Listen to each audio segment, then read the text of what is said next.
2014 నుంచి 2024 వరకు దాదాపు 850 మంది ఐఆర్ఎస్లు రిజైన్ చేశారు. వాలంటీర్ రిటైర్మెంట్ చేసుకుంటూ లేకపోతే రిజైన్ చేసి వెళ్ళిపోయారు. అంటే ఎవ్రీ ఇయర్ దాదాపు అప్రాక్సిమేట్లీ యావరేజ్ ఒక తక్కువ ఎండు ఎక్కువ ఎండు 80 మంది రిజైన్ చేస్తూ ఉన్నారు. లాస్ట్ ఇయర్ 2024లో ఎన్ని పోస్టులు పడ్డాయి తెలుసు ఐఆర్ఎస్?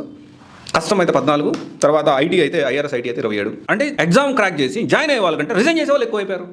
అండ్ దీనికి సంబంధించిన ఫెసిలిటీస్ వస్తారు చూద్దాం. నేను డీటెయిల్గా కూడా చూశాను అసలు ఎందుకు ఇలా జరుగుతూ ఉంది, అండ్ దానికి అసలు ఐఆర్ఎస్ వాళ్ళ డ్యూటీస్ ఏమి ఉంటాయి, వాళ్ళ సాలరీస్ ఎలా ఉంటాయి, అండ్ అది కూడా ఒకసారి ఓవర్ లుక్ చేద్దాము. సో వాళ్ళకి ఏమైనా ఫెసిలిటీస్ తక్కువ ఉంటాయి అంటే నో, ఫెసిలిటీస్ బాగానే ఉంటాయి. ఈఏ ఇస్తారు, హౌస్ రెంట్ అలవెన్స్ ఇస్తారు, అండ్ ట్రాన్స్పోర్ట్ అలవెన్స్ ఇస్తారు, ఓకే, లీవ్ ట్రావెల్ కన్సెషన్ ఇస్తారు, ఓకే, ఎనీవేర్ ఎక్కడికి వెళ్ళినా కానీ దాంట్లో కూడా ట్రావెల్లో కూడా కన్సెషన్ ఉంటుంది. అండ్ తర్వాత పే స్కేల్ కూడా స్టార్టింగ్లో చూసుకుంటే జూనియర్ టైమ్ స్కేల్ చూసుకుంటే దాదాపు 56,000 నుంచి దాదాపు 1,70,000 దాకా హైయెస్ట్ ఉంది. సో తర్వాత senior time scale under secretary చూసుకుంటే deputy commissioner of central GST customs అయితే 67 నుంచి 2,08,000 దాకా 700 దాకా ఉంది. And as obviously it is more or less than equal to IAS IPS, ఒక 5-10,000 తేడా అంతే పర్ మంత్ మనం మాట్లాడుకుంటే. అయితే ఎందుకు రిజిగ్నేషన్ పెరుగుతుంది?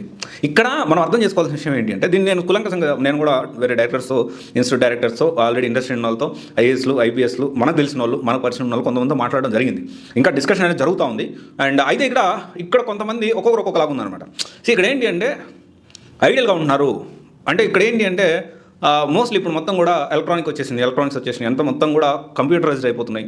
అండ్ ఇంకోటి వచ్చేసి ఏంటి అంటే దీనికంటే 2 లక్షలు 2,20,000 మ్యాక్సిమం ఫిక్స్డ్, మ్యాక్సిమం 2,25,000 ఈ రోజు రేపు మనకి. అంటే ఐఏఎస్ ఐపీఎస్ కూడా 2,50,000 అంతే హైయెస్ట్. కాదు ఫెసిలిటీస్ అవి ఉంటుంది, కాకపోతే పవర్ ఉంటుంది వాళ్ళకి, కానీ వీళ్ళకి అది కూడా లేదు.